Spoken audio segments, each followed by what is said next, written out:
Earth, a unique planet, restless and dynamic. Continents shift and clash. Volcanoes erupt. Glaciers grow and recede. Titanic forces that are constantly at work, leaving a trail of geological mysteries behind. This episode travels back in time to investigate the greatest geological mystery of all, the birth of the Earth. Scientists explore how our planet first formed from the dust of the solar system, how molten rock solidified to land, how our oceans filled with water, and how life arrived on Earth. These are the earliest chapters in the incredible story of how the Earth was made.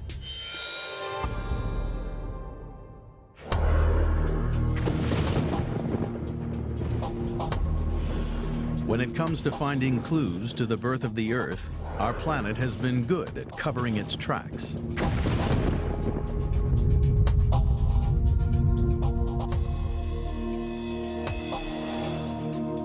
Billions of years of erosion, volcanic activity, and the shifting of continents and oceans have destroyed almost all the evidence of the earliest stages in Earth's formation.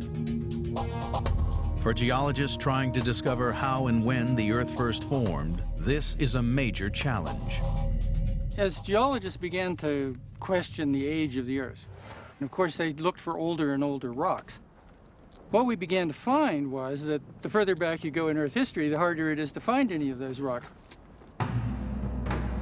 The search for the oldest rocks on Earth brings investigators to the harsh desert landscape of northern Arizona. This giant hole in the ground is Meteor Crater, formed when a massive meteorite slammed into the Earth. We didn't really have rocks from the very beginning. Well, where could we find something? What about the meteorites that have been out in space and fall on the Earth? It was here that geologists made a vital discovery.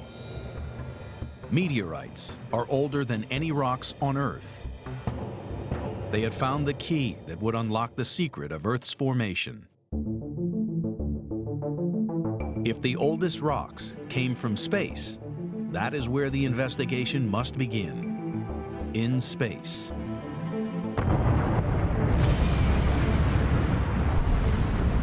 Our solar system, 4.5 billion years ago. At its center, the young sun. The theory that emerged was that the sun was surrounded by a cloud of dust and gas, and as that cloud cooled, little grains of minerals formed. So all these little grains of minerals floating in this gaseous cloud are moving around the sun, and they start to bump into each other. But there was a problem with this theory. Nobody could explain how colliding microscopic mineral grains could ever create an object the size of a planet. Then, in 2003, an experiment on board the International Space Station accidentally provided extraordinary new evidence. Astronaut Don Pettit wanted to see what happened to different substances in the zero-gravity conditions of space. He did a simple experiment by pouring some salt into a plastic bag and shaking it. The results were astounding. The particles immediately began to stick to each other, forming little clumps, all held together by tiny static electric charges. Scientists realized that if grains of salt stuck together in space, then so could the mineral grains in the solar dust cloud.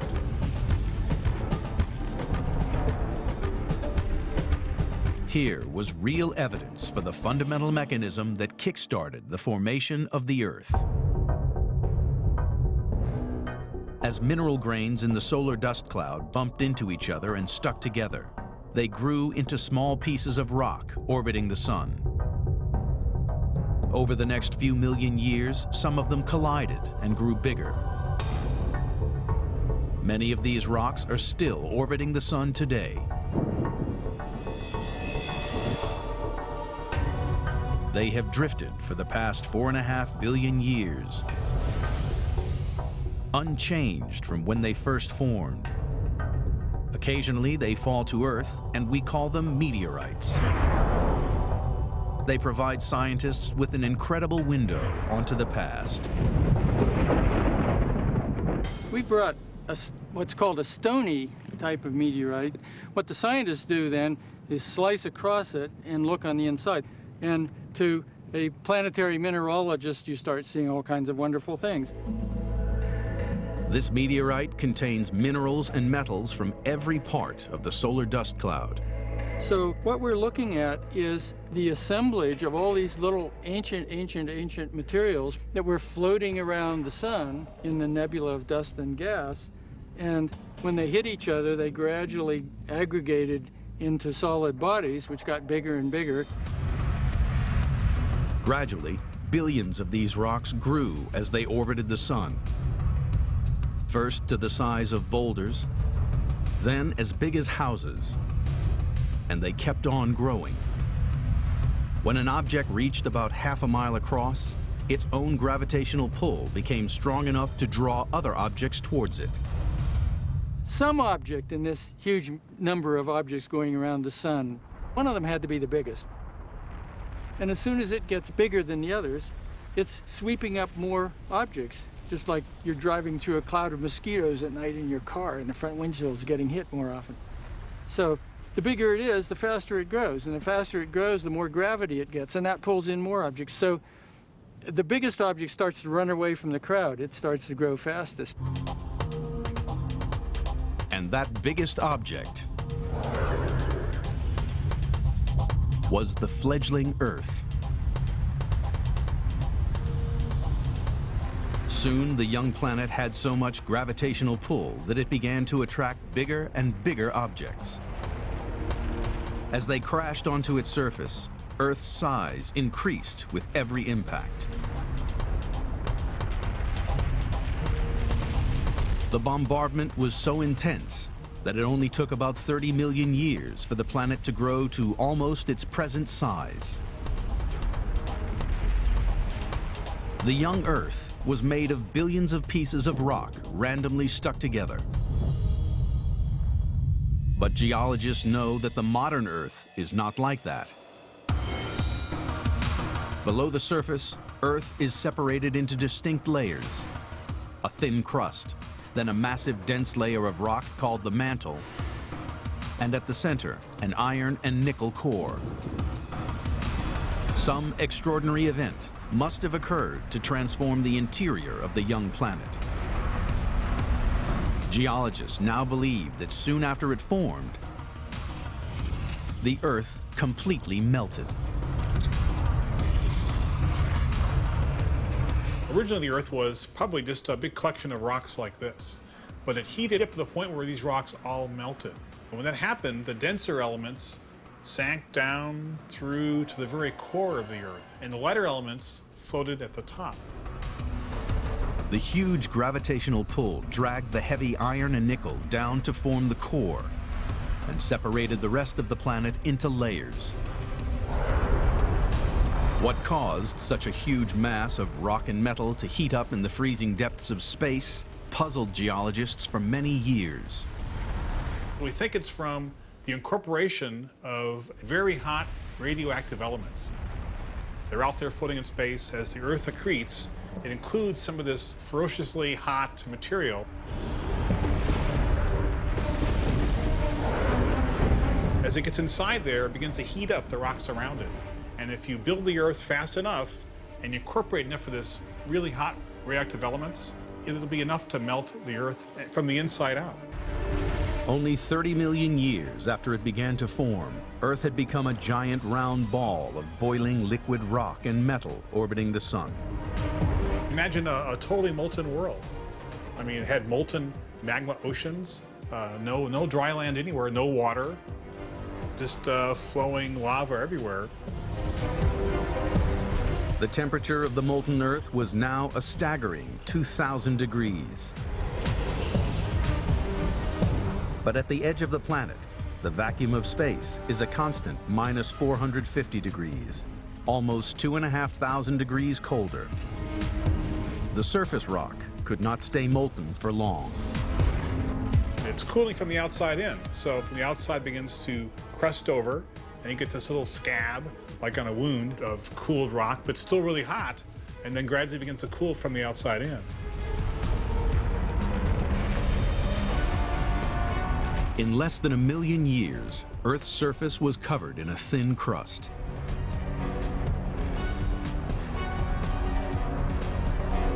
But volcanoes still spewed out lava and choking gases. Meteorites rained down in a constant bombardment. Earth had a long way to go before it could support continents, oceans, and life. Scientists investigating the earliest origins of the Earth have uncovered evidence from salt grains in space. They revealed that the Earth began to form when fragments of the solar dust clouds stuck together. The Earth's internal layers provide the clue that soon after it formed, the young planet completely melted. Scientists had worked out how the Earth first formed from a cloud of dust in space, but they were missing a vital piece of the puzzle. They still did not know the age of the Earth. Billions of years before humans evolved, tiny mineral grains in space clumped together to form the molten ball that became the Earth.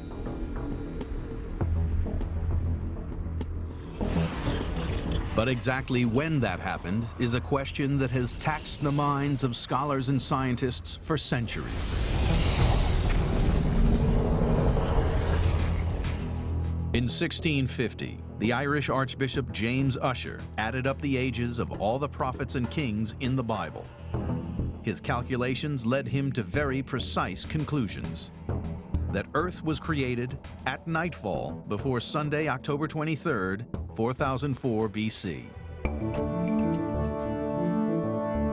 A century later, geologists realized that Earth's thick layers of sediments and volcanic lavas must have been laid down over millions, rather than thousands of years. The next breakthrough came in 1897, when physicist Ernest Rutherford figured out that measuring radioactive decay could accurately date the age of rocks. Rock samples from around the globe were found to be not just millions, but billions of years old. But in their hunt for the age of the Earth, scientists hit a major obstacle. Rocks from the earliest stages in Earth history are very hard to find. If you want to go back as a geologist and try to find evidence of those early days, it's very hard to do on the Earth because, of course, we have rain eroding, we have tectonics and continental drift destroying continental surfaces. We simply can't find the rocks that go back to that age. In the early 1950s, the American geologist C.C. Patterson tried a new approach, using meteorites. He knew that meteorites must have clumped together from the same mineral grains in space that formed the Earth. And that happened at the same time as the Earth was born. So if he could date a meteorite, he should get the true age of the Earth. In 1953, Patterson came to Meteor Crater in Arizona, looking for samples. The meteorite which blasted out this enormous crater was about 50 yards across. It slammed into the Earth at a fantastic speed. Objects hitting the Earth from space may typically come in at 10 or 15 miles per second, hitting the ground, penetrating into the ground, generating an enormous pressure and shock wave and creating a huge explosion. The meteorite hit the Earth with the force of a 2-megaton atomic bomb. The explosion vaporized most of the meteorite, but individual fragments survived. This is one of the pieces of the object that crashed into the Earth and made this crater. This is pure iron. We know it's iron because, for example, it's magnetic. An amazing piece of something that was floating in space. This was the kind of place that people could get samples for the first radiometric dating of meteorites. And so Patterson came here and got samples like this. Patterson dated the samples and was amazed by the results. The meteorite was a staggering 4.5 billion years old, meaning that the Earth was also born 4.5 billion years ago. Patterson had solved the problem that had defeated scientists for centuries. There's this apocryphal story that Patterson got so excited about the date that was coming back from the laboratory and so hyper about it, he thought he was having a heart attack. And he was driven to the hospital, and it turned out to be just his excitement over this fantastic discovery. Modern radiometric dating techniques have refined the age of the Earth to a remarkable degree of accuracy. The most recent study dates the Earth as 4,567,000,000 years old. So scientists now knew how and when the Earth was formed. But nobody had figured out what happened next. Then in 1974, a radical new theory emerged. In the early solar system, there were dozens of mini-planets chaotically orbiting the sun. According to the theory, one of these was on a collision course with Earth. The idea was the brainchild of Bill Hartmann, who was trying to explain the origin not of the Earth, but of the Moon. What we came up with was that maybe during that period of intense impacts, maybe very large impact hit the Earth and blew some crustal outer mantle rock off of the Earth into space around the Earth, and the Moon formed from that material. Hartmann suggested that another planet, about the size of Mars, crashed into the Earth.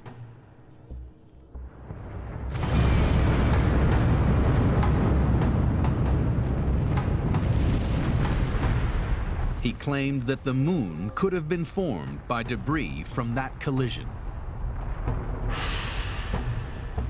To many scientists, this was nothing but fantasy, but Hartmann had evidence. Collected from the Moon itself. I fall in the plum crater getting this rock. Footage from the Apollo 16 mission in April 1972 shows astronaut Charles Duke struggling to pick up a large sample of moon rock to bring back to Earth for geologists to analyze. That's 20 pounds of rock. At the Johnson Space Center in Houston, this actual piece of moon rock is still kept under strict laboratory conditions. I would say, behold the Moon. This is an actual piece of the Moon, and it's the largest single rock that they brought back from the surface of the Moon when the Apollo astronauts went there. We can't touch it. They don't want human beings touching these rocks and leaving organic material on them. Until the late 1960s, geologists thought that the Moon formed in the same way as the Earth, by clumps of mineral grains sticking together in the solar dust cloud. They believed it had layers, like the Earth, and a heavy iron core. But when geologists analyzed lunar samples, they were astonished to discover that the moon rocks contained much less iron than they expected. One of the mysteries has always been, why isn't there as much iron in the Moon as there is on the Earth if the two objects are right close together in space? The question bothered Hartmann so much that he began to think that conventional theories about how the Moon formed might be wrong. That lack of iron in the Moon, or to put it another way, the fact that the Moon is made out of rock that looks like the crust and the upper mantle material of the Earth, that was a clue that the Moon may have formed from rocks from the outer portion of the Earth. This was the key to Hartmann's idea of a collision between Earth and another planet. The force of the impact completely destroyed the other planet and flung billions of tons of Earth's crust and mantle out into space and into orbit around the Earth. Within a few thousand years, this debris clumped together to form the moon.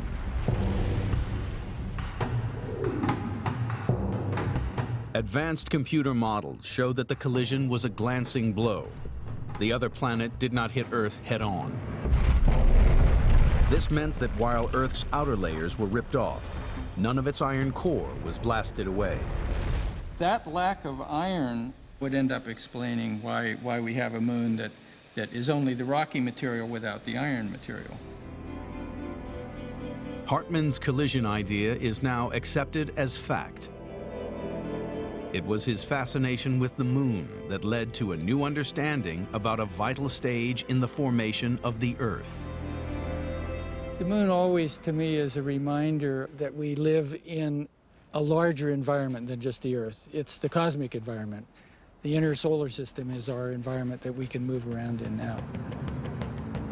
In the quest to discover the age of the Earth, evidence from radiometric dating of meteorites proves that the Earth was formed just over 4.5 billion years ago. The lack of iron in rocks brought back from the moon is evidence that the Earth survived a massive collision with another planet. But vital parts of the modern Earth were still missing from the newly born planet. The investigation now needs to figure out how the Earth gained two essential components: solid land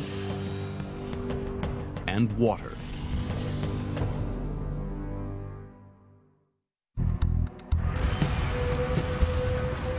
$4.5 billion years ago, Earth formed out of the solar dust cloud, then survived a devastating impact with another planet. The investigation now moves 200 million years forward in time as scientists try to discover how the first continents and oceans formed. They are looking for evidence on the northeast shores of Hudson Bay, Canada. This is the desolate landscape of Porpoise Cove, the site of an important new scientific discovery. And it's all down to a young PhD student's fascination with ancient rocks. I was interested in studying the early Earth, so the idea is to get as far as we can back in time to get these old rocks and study rocks that were there in the past. Geologists already knew that rocks in this part of northern Canada are extremely old. But something about a small area in this vast wilderness caught O'Neill's eye. The overall aspect of the rocks really looked different. And right away we knew that something was really bizarre, really unusual about these rocks. The rocks are highly altered, deformed volcanic lavas known as amphibolites. The chemistry was unusual, the mineralogy was unusual, and nobody had seen rocks like that before. O'Neill decided the rocks needed further investigation. He sent samples to be radiometrically dated. The results were astounding. We were in the lab in Washington, D.C. when we first got the first number out of the machine. And the first reaction is we didn't believe it. So what you do is you reanalyze the rock a second time. And then the same number comes up, and then a third time, and then again and again. So you say, okay, we'll analyze more of these rocks because I can't believe it. And these numbers, the signature, this really, really old signature keep coming up, keep coming up, and keep coming up. And in the end, you have to come to the conclusion that these rocks have been formed nearly 4.3 billion years ago. The results were indisputable. The amphibolites are 4.28 billion years old, 200 million years older than any other rocks so far discovered. They are the closest anyone has come to finding Earth's original crust. These are the oldest rocks in the world, and it's amazing when you stand on it. You can try to imagine yourself almost 4.3 billion years ago when the Earth was so young and just barely forming. Walking on this landscape. And it's a really amazing feeling. These rocks are now yielding clues about the thickness of the early crust. O'Neill has found unusual minerals which can only form in conditions of very high temperature and pressure. They prove that the amphibolites were made at least 12 miles down in the crust of the Earth. This means that more than 4 billion years ago, Earth had a solid crust at least 12 miles thick. And a crust that thick suggests there must have been continents. And there's more. Evidence hidden in the amphibolites reveals that these rocks must have originally formed deep underwater. Well, you have to understand that when rocks form, they can record their chemical signature. And depending on where the rocks are formed and what geological context they will be formed, they will carry that specific chemical signature. The chemical signature of the amphibolites is unique. It proves that when these rocks formed, Earth had not only a solid crust, but oceans. The signature we see here, it really looks like an oceanic floor. That means there was an ocean and a lot of water already at 4.28 billion years old. So it totally changes our view of what the Earth was like before. To the scientific world, this idea is dynamite. But O'Neill is not on his own. There is more evidence to back up his claim. In the same ancient rock sequence, geologists find another unexpected rock type called banded iron formations. These rocks are made up of alternating light layers of silica and dark bands full of a mineral called magnetite, which, as the name suggests, are rich in iron. We usually use a magnet to try to find these minerals. It's a quick and easy way to identify for sure those rocks as banded iron formation. Magnetite in banded iron formations only forms underwater. So these rocks are further evidence that there were oceans on Earth more than 4 billion years ago. But scientists don't know how much of Earth's surface was covered by water. The only way to form this magnetite is to be like in an ocean. We don't know exactly what was the ocean at that time, but we know for sure that we need water to form those rocks. These discoveries are forcing geologists to rethink their ideas of what conditions were like on Earth less than 300 million years after the planet formed. People often think of this earlier like a ball of fire, a molten rock, but this is not the picture that we see here. We see that already at 4.28 billion years old, we probably had an ocean. We had continent that really, really looks like what we know today. So it changes totally our view of the early Earth. The investigation has now revealed when the Earth's continents and oceans began to form. Evidence from amphibolite rocks at Porpoise Cove confirms that the Earth had developed a thick, solid crust 4.28 billion years ago. Banded iron formations in the same rocks show that there were oceans on Earth's surface at the same time. All of which raises another mystery.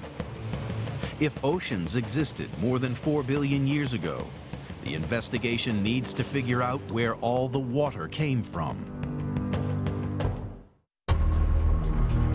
After its formation from the solar dust cloud 4.5 billion years ago, Earth was a fiery ball of molten rock. But 200 million years later, the first oceans were already forming. And Earth today is the blue planet, with 70% of its surface covered by water.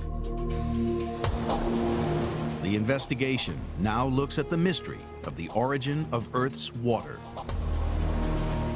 One of the important questions I've always thought about is, where did all of this come from? All of this water, all the water in the oceans and in the atmosphere, in our bodies, in the ground.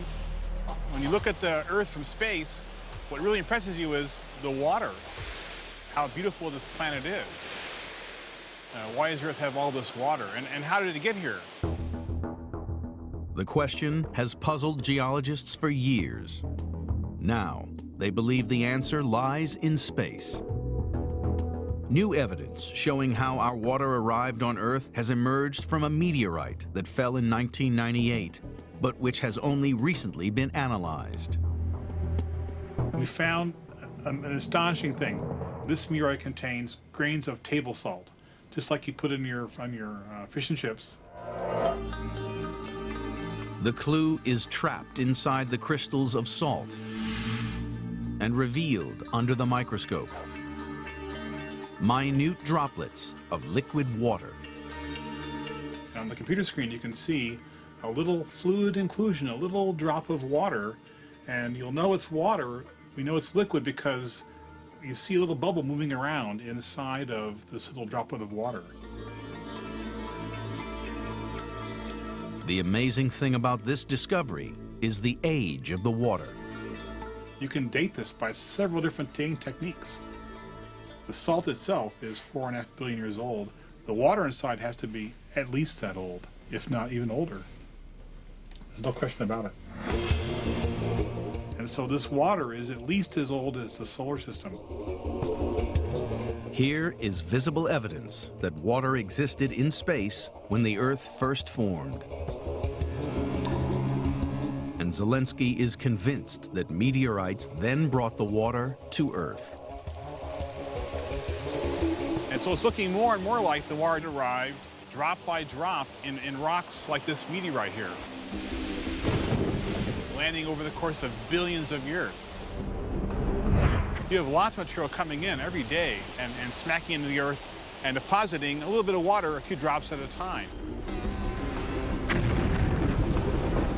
The scale of the meteorite bombardment needed to fill the oceans with water is almost impossible to comprehend. But scientists believe that over billions of years, there were easily enough meteorites crashing into the Earth to account for all the water on the planet. Gradually, those rocks are sweating water, building up first shallow seas here and there that grow to be giant oceans.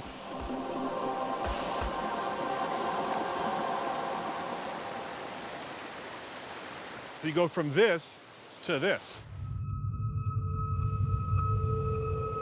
Once Earth had land masses and water, the stage was set for the development of life. The next phase in the evolution of the Earth. Life is an essential element in Earth's geology. Without life, sedimentary rocks like chalk and limestone would not exist. Without life, there would be no coal, oil, or gas. Life has shaped the Earth in profound ways. But finding the origin of life has challenged scientists for hundreds of years. Now there's a new explanation. It comes from evidence found at Allende in the desert landscape of northern Mexico. At about 1 a.m. on February 8, 1969, night suddenly turned into day. A large fireball was seen travelling from the south northwards over northern Mexico. And this big flash and this fireball was caused by a really large meteorite. It was probably about the size of a car, and it entered the top of the Earth's atmosphere at about 36,000 miles an hour. As it plunged through the atmosphere, the meteorite broke up into thousands of fragments. There was no crater left by the Allende meteorite, so it fell as a shower of stones, the largest of which was reported to be about the size of a beach ball. The stones are found in, we call it a strewn field, and it's an area about 30 miles by 5 miles wide, and we're here right in the middle of that strewn field. Because the meteorite fragmented into so many pieces, geologists had to search a huge area to find samples. Now, I actually have a smaller one of the stones here. You can see it's about the size of a plum. It's one of the most primitive type of meteorites. This means that since it formed at the very earliest stages of solar system formation, really not much has happened to it. When they analyzed samples from Allende, geologists made a groundbreaking discovery. The meteorite, contained tiny amounts of chemicals called amino acids. Amino acids are terribly important constituents of things like proteins, and amino acids really are sort of like the chemical building blocks for life. So to find these amino acids, these molecules, within the meteorite was a really exciting discovery. Every living thing on Earth, plant or animal, contains amino acids, and life could not exist without them. Until they were found in the Allende meteorite, scientists believed that amino acids were first made by chemical reactions on the surface of the Earth. People thought that maybe life had started on Earth in these sorts of warm pools, maybe, you know, a few 100 million years after Earth actually formed, or possibly through lightning causing chemical reactions in the early atmosphere. There was a few theories as to how life may have started on Earth prior to the discovery of amino acids in meteorites. Since Allende, amino acids have been found in hundreds of other meteorites. Their discovery has revolutionized ideas about the origin of life on Earth. Scientists now believe that the building blocks of life originally came from space. Meteorites containing amino acids have bombarded Earth ever since the planet formed, and it was these amino acids which were the starting point for all life. Hunting for the origin of Earth's water and life, the investigation has revealed that the water on Earth arrived here inside meteorites.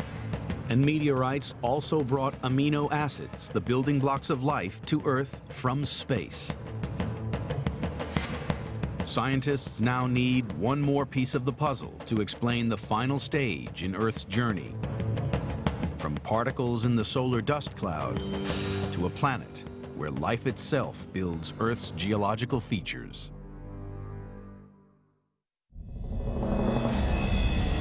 $4.5 billion years ago, Earth formed out of the solar dust cloud. 200 million years later, the first continents and oceans were developing. Meteorites brought water and amino acids, the building blocks of life, to the surface of the planet. The investigation now moves forward to the period 3.5 billion years ago. New forms of life were about to emerge, which by their very existence would create new kinds of rocks. But life as we know it needs oxygen, and 3.5 billion years ago there was no oxygen on Earth. At the time, the atmosphere was deadly poisonous. Volcanic eruptions filled the air with a choking mixture of sulfur, methane, carbon dioxide, and sulfuric acid.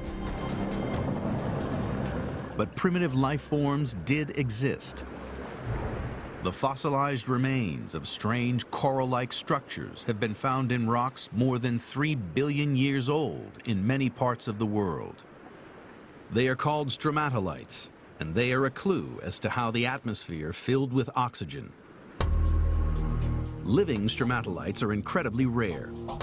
One of the few places on Earth where they can be found is in another part of the northern Mexican desert. This is the high valley of Cuatro Ciénegas. You might think that this is just any old desert, but it's not. This is a very special place.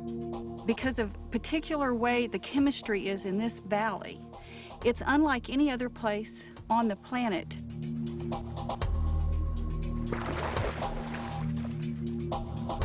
The pool is like a time capsule laboratory.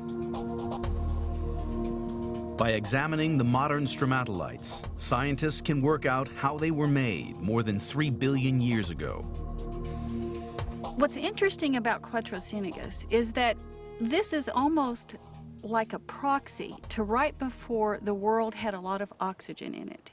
And the place was dominated, our Earth was dominated by microbial life. Seifert has discovered that the stromatolites are made by billions of microbes called cyanobacteria. These right here are the stromatolites that are here at Cuatro Ciénegas. I have a piece of it here, and if you can see this blue-green rim right here. This is millions and millions of cyanobacteria. These bacteria were to change the course of Earth history because of one unique feature. They produce oxygen. Here at this pond, we can actually see them doing their job. We can see them making that oxygen. So when I get in the water and I actually go up to one of these cyanobacterial mats, if I look very closely, all of the community is making oxygen. And as that oxygen collects in that mat, it produces a little air bubble. And you can watch that air bubble just transfer to the top, and that's actually when oxygen is being released to the atmosphere.